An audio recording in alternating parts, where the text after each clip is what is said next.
Now, Peter Dutton just said if elected, he'll reverse the right to disconnect law, assuming it's going to go through. What's your reaction to that?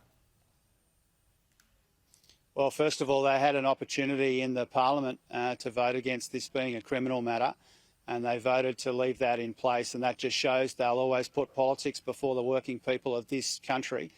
You know, these right to disconnect laws are just about making sure that people get a bit of downtime, you know, a bit of time with their families and with their loved ones. It's a common sense change. It just says if it gets out of hand, you can go to the Commission.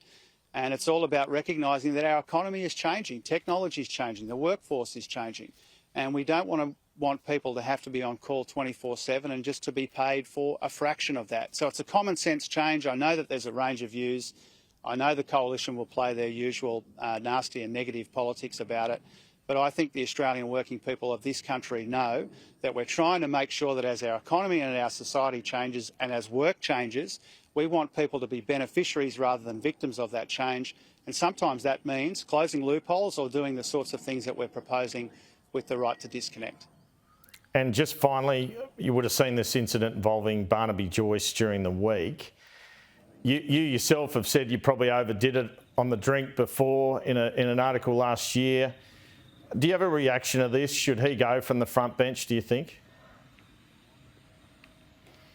I should point out you don't hardly drink at all now.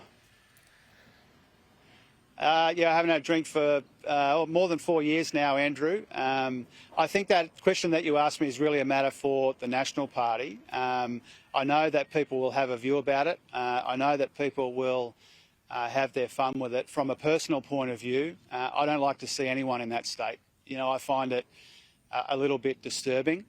And so I'm not going to take shots at Barnaby about it. He needs to explain it, and I'll focus on doing my job. Treasurer Jim Chalmers, thanks so much for the chat this morning. Thanks, Andrew.